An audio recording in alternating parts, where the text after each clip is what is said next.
Morfologia do conto do próprio. Olá pessoal, tudo bem? Hoje nós vamos ver o terceiro vídeo deste livro, e aí neste vídeo a gente vai ver o capítulo 4 e o capítulo 5, né? São capítulos curtos, este vídeo vai ser menor que o último, eu prometo. Aquele último ficou gigante, quase meia hora, mas eu não queria dividir aquele tema em dois vídeos, né? Para não ficar tão grande assim. Era um capítulo só, passei ali pelas 31 funções que o próprio propõe para o conto. São 31 funções que, já falei para vocês, não constam em todos os contos, mas mesmo com a ausência de várias funções em cada conto, a ordem das coisas se mantém. Por quê? Porque deu para perceber ali que a gente tem um encadeamento narrativo. Então, mesmo que uma função não aconteça no conto, o outro vai acontecer a próxima, se não essa, a próxima, essa e por aí vai, na sequência. A gente está falando de narrativas, né?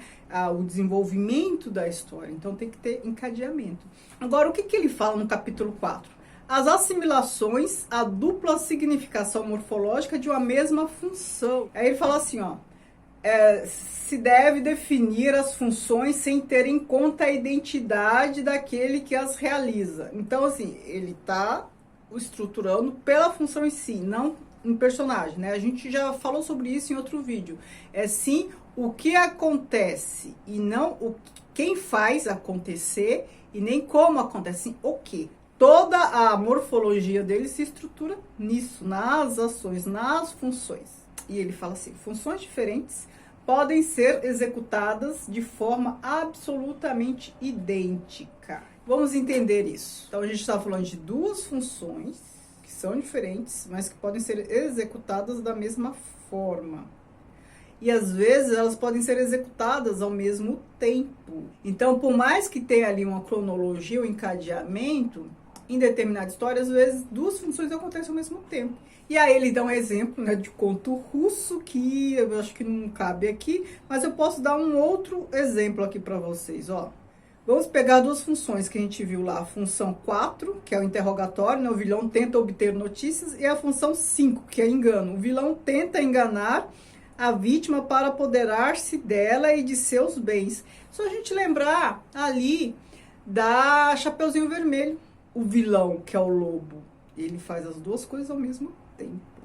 Ele ensina lá o caminho para a floresta, interroga ela, ensina o caminho ali para a floresta e tal, o caminho mais difícil que é para ele chegar antes, comer a vovozinha. As duas funções são executadas da mesma forma, ou seja, ali na conversa com ela. Por meio do interrogatório, ele já a engana. Além de acontecer ao mesmo tempo, é executada da mesma forma. Aí ele fala assim, sempre é possível adotar como princípio o de definir as funções segundo suas consequências. Então, a depender do desenvolvimento ali da ação. Ou seja, aqui a gente já percebe que ele está dando uma dica de como analisar as coisas. Então, se você vai estipular alguma característica, alguma tipologia, e aí ele está dando aqui uma chave de como você pode fazer isso, né? De um método aqui. Ele está indicando aqui, até indicando como ele fez. Então, o que tem de mais interessante neste capítulo é isso. O outro capítulo, ele fala assim, o capítulo 5, alguns outros elementos do conto. Aí ele fala que, para além das funções, tem outras coisas que são auxiliares, outras partes, outros elementos que são auxiliares, que até às vezes funcionam de maneira a fazer o conto andar, fazer uma mediação entre as funções. E aí ele apresenta, acho que 3 exemplos. Então, a primeira, elementos auxiliares que servem de laço entre as funções, que é isso que eu acabei de falar, né? São elementos que fazem a mediação entre uma coisa e outra. Aí ele fala assim, as funções representam os elementos fundamentais do conto, aqueles com os que se forma a ação. Mas existem outros elementos que têm uma grande importância, apesar de não determinar o desenvolvimento da intriga.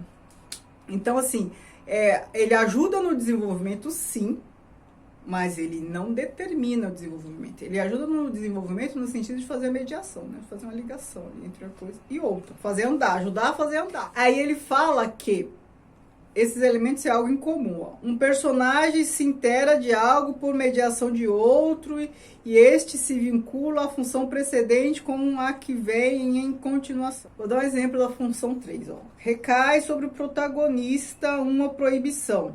Vou dar um exemplo. Função 2, função 3. A função 2. Recai sobre o protagonista uma proibição. Função 2. O protagonista transgride a proibição. E aqui qual é o exemplo que eu dou para vocês entenderem como fazer, como é a ligação entre uma coisa e outra. O elemento que liga uma função a outra. Tem a proibição, depois a transgressão da proibição. Só a gente se lembrar do episódio da Odisseia, e eu citei esse episódio no último vídeo que eu fiz sobre Ulisses, né? Acho que o vídeo 7, que é o episódio do Gado do Sol. O Odisseu lá e os seus companheiros chegaram numa ilha que tinha lá os gados do Rei Sol. Quando o Odisseu tinha ido lá pro inferno, viu a mãe, viu pessoas lá, ele visitou aquele cego adivinho Tiresias, e o Tiresias falou assim para ele: não comam os gados do Rei Sol. Chegando nessa ilha, os companheiros do Ulisses quiseram comer. Aí o Ulisses falou, o Odisseu falou que não, né, que o Tiresias tinha dito isso. Aí os companheiros falaram assim: ah, é só a gente fazer um monumento lá para os deuses e tudo bem, né, que vai ficar perdoado. Eles comeram e morreram. Qual é a mediação aqui, o elemento que faz andar? Havia proibição, não comer o gado. A transgressão, mas qual é o elemento que faz andar? Ora, o Odisseu falou que não era para comer, porque o Tiresias tinha dito isso, tarará, tarará, tarará. Mas houve a transgressão. E aí, ó, vou reler o que ele disse. Um personagem se intera de algo por mediação de outro. Então, os companheiros souberam que era proibido comer o gado porque o Odisseu avisou. Isso vincula a função precedente, ou seja, vincula a proibição, porque o Odisseu avisa da proibição, com a função que vem em continuação, que é o que? A transgressão da proibição. E aí o outro elemento, ele apresenta três características aqui neste capítulo. O primeiro, como eu falei, elementos auxiliares que servem de laço entre as funções. A outra coisa que ele fala, outra característica, elementos que favorecem a triplicação. O que é triplicação? Ele fala que sempre há uma característica tripla de alguma coisa. Né? Ele fala assim, alguns detalhes particulares de caráter atributivo podem ser triplos. Aí ele dá exemplo, 3 cabeças de dragão, 3 tarefas, 3 anos de serviço, terceira tarefa que pode ser mais difícil. Então, aqui o interessante é esse elemento 3. Sempre tem 3 coisas. Aí um exemplo que eu posso dar para vocês é da mitologia grega, do Orfeu e da Eurídice. Quando a Eurídice morre e vai lá para o Hades, e o Orfeu vai até o Hades buscar a sua amada, tem o guardião lá, né, dos portões, porque quem é vivo não pode penetrar no mundo dos mortos. Tem um guardião lá, um cão de 3 cabeças, guardando a entrada e tal, enfim. Mas aí o Orfeu, ele é ajudado agora eu nem lembro mais, gente, de como se desenvolve, quem ajuda o Orfeu, mas deve ser algum deus que ajuda o Orfeu, alguma poção, alguma coisa, e ele passa pelo cachorro e entra no Hades. E aí tem todo o desdobramento da história. Então ele fala dessa característica tripla. A terceira coisa que ele fala, da motivação. Ele fala assim, as ações dos personagens no conto são, na maior parte dos casos, motivados pelo desenvolvimento da intriga, e só a fechoria é crime, né? Só o crime, função primeira e função fundamental do conto, exige alguma motivação complementar. Com a grande probabilidade, podemos considerar as motivações como formações... O que ele está falando aqui? A gente viu lá no outro vídeo que o que faz o conto andar, tem todos os desdobramentos, tem uma narrativa excitante, dinâmica, é um crime ele cometido. Então é um vilão que rapta uma família, é um vilão que rapta, sei lá, faz alguma coisa, comete alguma atrocidade. E aqui ele está falando que essa atrocidade, que é fundamental, né, esse crime, essa fechoria, ela é fundamental e ela normalmente tem uma motivação, sempre tem, né? Ninguém vai fazer isso do nada, nem que seja uma bobagemzinha da cabeça da pessoa, mas tem. Um exemplo que a gente pode ter aqui é o exemplo da Branca de Neve, né? Ela não fala assim, espelho, espelho meu, existe alguém mais bonito do que eu? Aí o espelho fala que tem a Branca de Neve. E aí o que ela faz? Se transforma lá em bruxa, oferece a maçã envenenada e tal. Então, aí já é o crime, né, da questão, a feitoria que ele fala. Né? A minha edição tá em espanhol, gente, sempre lembrando. Por isso que às vezes eu não leio de maneira tão fluida, porque eu vou traduzindo enquanto tô lendo, certo?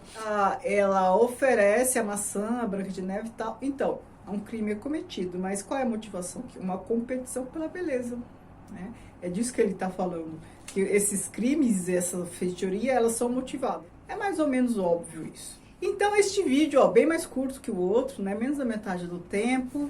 Esse vídeo para por aqui, porque são capítulos mais curtos mesmo, tá? Eu espero que vocês estejam conseguindo compreender bem, que os exemplos que eu estou dando sejam de fato ilustrativos. Me digam aqui embaixo como é que tá a compreensão do que ele está dizendo aqui, do que ele propõe.